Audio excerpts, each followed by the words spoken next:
Salut les devins, c'est Saikyo. On a eu encore de nouveaux spoilers concernant le chapitre 71 du manga Dragon Ball Super. Alors, petit récap des choses qu'il y a pu y avoir sur la chaîne récemment. Il y a eu 2 vidéos de spoilers de ce même chapitre, je vous mets les liens en description. Il n'y a toujours pas de résumé complet du chapitre. Je vous le partagerai bien sûr dès qu'il sera disponible, ça sera très sûrement la prochaine vidéo d'ailleurs. Et on a une nouvelle vague de spoilers aujourd'hui. Concernant Boruto, on a eu une première vidéo de spoilers, mais surtout, la deuxième vidéo qui a suivi, pour le chapitre 57 de Boruto, c'est le résumé complet du chapitre. Donc si vous kiffez bien Boruto et que vous attendez ce genre de contenu, n'hésitez pas à foncer. Le chapitre sort dans 2-3 jours, donc voilà, vraiment vous allez avoir l'information en avance. Et dès qu'elle sera dispo pour DBS, je me ferai une joie de venir vous la partager. Pour DBS, ce que l'on a aujourd'hui n'est pas des moindres malgré tout, car nous avons 2 cases de l'entraînement de Goku et Vegeta, qui en révèlent sans trop en révéler, parce que le trailer que je vous ai présenté il y a quelques jours nous montrait déjà quelles seraient les évolutions de Goku et Vegeta, donc ce n'est plus une surprise, mais surtout, nous avons la dernière page du chapitre 71 traduite en français. Tout cela a été fourni par un leaker chinois retransmis par DBS Hype et la traduction par Freza de Dragon Ball Super-France.fr. D'ailleurs, de nouvelles pages devraient fuiter dans les heures ou jours qui suivent, mais vu qu'on est très proche de la sortie du chapitre 71, je pense que pour la prochaine vidéo, je me focaliserai sur le résumé du chapitre et non pas sur le fait de vous distiller quelques images. Si jamais vous voulez y accéder, n'hésitez pas à venir me rejoindre sur ma page Twitter, @saikyo20. Je vous transfère et je vous relais à chaque fois ce genre d'images et d'informations, bien sûr. Alors, pour les images du jour, cessons de tergiverser. La première, c'est donc Son Goku en entraînement avec Whis et ça reprend les éléments du trailer. On ne sait pas s'il y a eu une ellipse ou ce genre de choses, en tout cas, je l'espère de tout cœur. On passe d'un Goku dans les 7 premières pages du chapitre qui dit qu'il a un énorme chemin et travail à faire avec Whis pour pouvoir avoir la maîtrise des mouvements instinctifs sous sa forme de base sans aucune transformation. Alors attention, ça ne veut pas dire que sous forme de base, Goku va être aussi rapide et puissant qu'il l'est lorsqu'il a les cheveux gris. Ça veut simplement dire qu'il utilise la même méthode, si vous voulez, de mouvement lorsqu'il est en forme de base. Mais très probablement que si on vient y ajouter des transformations, il y aura une notion de puissance qui va venir s'y ajouter. C'est pour ça d'ailleurs que dans la vidéo initiale, je théorisais allègrement sur le fait que ça va être un mix désormais entre Ultra Instinct et transformation.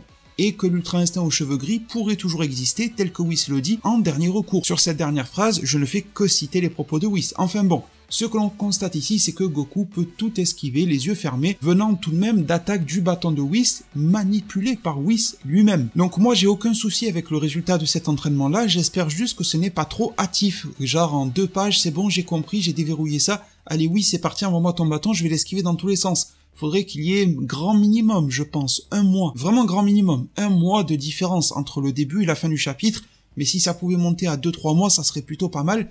Surtout quand vous allez voir la dernière page, ça pourrait aussi expliquer d'autres trucs. Un autre qui évolue très vite, c'est aussi Vegeta.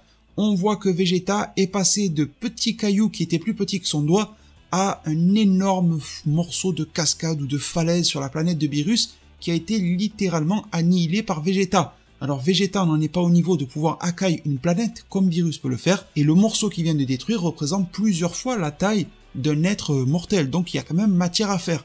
Par contre, je me pose une question, est-ce que tous les matériaux, est-ce que toutes les choses et les êtres vivants se valent en matière de Akai? Est-ce que Vegeta ne pourrait pas tomber sur une sorte de déconvenu que Beerus ne lui aurait pas forcément dit, du style, si t'es capable de Akai une falaise, ça ne veut pas forcément dire que tu es capable de Akai le combattant qui sera en face de toi, parce que un être vivant serait plus difficile par essence et par nature à Akai qu'un être inerte comme de la roche. Et ensuite, il faudrait aussi savoir si la quantité de ki que possède l'adversaire peut venir aider à contrer le Akai ou pas. C'est un parti que l'anime avait pris, dans le sens où il y avait des êtres qui pouvaient repousser de l'énergie de la destruction, même si on n'a jamais vu ça dans une situation parfaite, parce que c'était Sidra dans un épisode hors série qui avait donné un peu d'énergie de destruction à un de ses sbires, qui l'a retransféré vers Freezer et vers Goku, et ensuite dans le tournoi du pouvoir, c'était surtout le Akai de Toppo, mais Toppo qui n'était pas un Akaishin parfait du tout, loin de là. En tout cas, on avait vu qu'il y avait une notion de résistance par rapport à la puissance de l'adversaire qui le recevait. Mais dans le manga,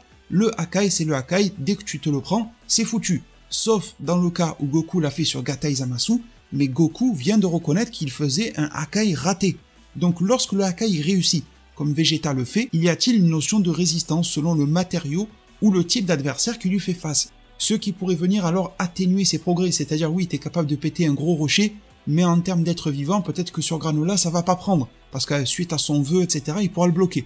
Enfin bon, je suis très curieux de voir les évolutions et les retombées par rapport à tout ça. C'est aussi assez drôle de voir Beerus qui vient fracasser un petit peu la tête de Vegeta en lui disant « Oh, arrête de foutre le bordel sur ma planète, c'est bien beau l'entraînement, mais c'est mon lieu de vie. » Et pour terminer, le clou du spectacle, c'est la dernière page, donc traduction fournie par dbs-france.fr.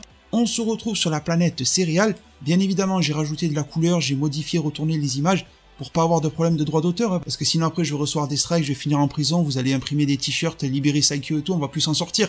Mais là, en tout cas, je pense que vous voyez quand même ce qui se passe. J'ai l'impression que Granola a les cheveux légèrement plus longs, ce qui pourrait expliquer la notion d'ellipse. Mais en même temps, il y a une espèce de vent, j'ai l'impression, sur la planète Céréales. Donc bon, on va pas forcément tergiverser sur sa chevelure, on est dans son village, ville natale sur la planète Céréales, et Granola vient nous dire quelque chose de très intéressant. Dernière page, je préfère le repréciser du chapitre 71, qui nous laissera sur un suspense pour le 72, Granola dit « Les Saiyans, ils vont revenir à nouveau sur cette planète. Le temps est enfin venu pour la vengeance de ce qu'il s'est passé il y a 50 ans. » Avec la narration du chapitre qui fait un petit peu de hype pour le prochain, qui nous dit « Goku, Vegeta et Granola, ces trois personnes qui ne devaient pas se rencontrer vont finalement en arriver à le faire. » 3 petits points, point d'interrogation et d'exclamation. Donc sur la base de cette dernière page, on peut se dire que rencontre ou confrontation Goku, Vegeta et Granola, il ne devrait pas y avoir dans le chapitre 71, sauf s'ils se rencontrent sur un autre lieu que Céréales, rapidement, quelque chose comme ça, mais j'ai pas l'impression que c'est le cas. La rencontre devrait être pour le chapitre numéro 72. Par contre, au-delà de l'entraînement de Goku et Vegeta, il y a beaucoup de choses qui vont se machiner, parce que déjà, de base, Granola n'était au courant que pour Freezer. D'un coup, il devient au courant pour l'existence des Saiyans. Et ces mêmes Saiyans, Goku et Vegeta, vont même venir ici, sur Céréales. Alors, il dit les Saiyans, c'est vrai que par les Saiyans, il pourrait y avoir Gohan, Goten et compagnie. J'ai des petits doutes, par contre, sur ça. Je pense qu'on fait référence à Goku et Vegeta, vu que DBS est très Goku-Vegeta centré. Mais il y a un élément au milieu qu'on n'arrive pas à comprendre, qui fait que Granola va être dans l'attente des Saiyans sur sa planète natale, et que les Saiyans vont y aller. C'est quand même beaucoup de choses, parce que jusqu'à présent, Goku et Vegeta, à notre connaissance, ne sont pas au courant de ça, et Granola n'est pas au courant de eux. Donc je pense que l'élément qui va tout faire bouger, c'est écrit dans le titre du chapitre, le plan des Hita. On le voit dans le trailer, c'est Elec le chef des Hita jusqu'à présent. Conformément au chapitre 56, ça devrait être eux qui vont bouleverser l'ordre des choses. En tout cas, il y a une chose que Elec nous a bien dit, c'est que pour lui, il y a quelque chose de très important pour pouvoir régner sur un univers, c'est notamment les informations. Et des informations, le groupe des Hita, ils en ont à l'appel, grâce au personnage de 7-3, le fameux robot qu'ils sont en train de décortiquer. On ne sait pas ce qu'ils ont pu en tirer de plus, mais jusqu'à présent, ils ont déjà vu la bataille contre Moro, ils ont déjà vu la Terre, ils ont déjà vu donc le groupe des Terriens, la Z-Team, ils savent déjà à quoi ils ressemblent. Il se pourrait alors très bien que les Hita aient fait quelques manigances en se rendant sur la Terre, en donnant de mauvaises informations aux Terriens. Quand je dis aux Terriens, c'est bien sûr au groupe de la Z-Team, en causant du tort, en se faisant passer pour Granola, pourquoi pas, enfin... Il doit y avoir un gros malentendu de cette sorte-là. Malentendu, ça me paraît évident qu'il y a, parce que de toute façon, Goku et Vegeta n'ont aucune raison d'aller sur la planète Céréales pour monter Granola en l'air, franchement, je vois pas pourquoi. Donc ça semble réellement être un coup monté. Mais bon, on peut se dire que cela n'a pas de sens de durée, parce que Goku et Vegeta, bon, même si Vegeta est froid, ils restent quand même des êtres aujourd'hui qui ont le cœur pur. Et sauf si Granola sombre dans une folie, vraiment une grande folie vengeresse, il devrait se rendre compte que les Saiyans d'aujourd'hui ne sont plus ceux de l'époque. Mais bon, cette confrontation va avoir lieu. Ce qui devrait déjà nous montrer quels sont les fruits de l'entraînement de Goku et Vegeta, et les fruits qu'a récolté Granola suite à son vœu. La dernière chose qui m'interroge, c'est que Whis était en train d'informer Goku et Vegeta, par le biais de sa canne d'ange, en leur disant « il y a peut-être une menace, mais je suis pas sûr, allez voir par là-bas ». Mais pourquoi est-ce qu'il ne leur dit pas, par rapport au plan des Elec, si malentendu il y a? Je veux dire, ok, l'ange est neutre, mais là, bon, la neutralité de l'ange, est-ce qu'elle existe encore? À partir du moment où Whis vient et dit ah oui, par souci de je ne sais quoi, là, je sais plus ce qui nous a sorti dans les 7 premières pages, je m'inquiète un petit peu, je sais pas quoi, bon, il y a peut-être une menace qui est en train de grandir dans l'univers. En faisant ça, oui, ce n'est pas neutre du tout. Je pense que c'est une des premières fois, on n'en a pas parlé, j'en reparlerai mieux dans la review, que Whis déborde clairement de sa neutralité, parce que là, Beerus était en train de dormir. Il n'a pas donné à Whis l'autorisation ou l'ordre de communiquer cela à Goku et Vegeta. Donc je pense que Whis, lui aussi, met quelques petits doigts de pied en dehors du cercle de la neutralité. Vu que tu es déjà en dehors de ce cadre-là, pourquoi ne pas aller jusqu'au bout? Parce que c'est encore pire de sortir de la neutralité et de fournir une demi-information. Donne l'information complète et dis-leur, écoute, j'ai la réponse, Granola n'est pas un méchant, et il est en train de se faire monter la tête, et vous aussi, par les Hita, donc essayez de pas vous foutre sur la gueule pour rien. Autrement, si Whis a toutes les informations grâce à sa canne, il jouerait presque le jeu des Hita sous couvert qu'il est censé être neutre, ça n'a pas de sens. Donc voilà, je me demande quelle va être la place de Whis par rapport à ça en termes d'informateurs. Quelles cartes vont jouer les Hita, mais visiblement celle-ci va bien prendre, vu que tout le monde est en train de se donner rendez-vous sur Céréales comme si c'était à la sortie du collège à 16h30 devant la poste pour se défiler, donc on va voir comment tout cela va ressortir. Je suis très curieux déjà de lire le chapitre 71, de vous en proposer ma review dans les jours qui viennent, et le résumé complet bien sûr, de pouvoir mettre la main sur le chapitre 72, mais ça sera dans un mois. Merci pour votre fidélité à la chaîne, merci pour votre pouce bleu, pour votre abonnement, pour votre cloche des notifications. Je sais que tout cela est parfois un petit peu laborieux de devoir cliquer sur toutes ces cases, mais merci vraiment du fond du cœur à tous ceux qui le font.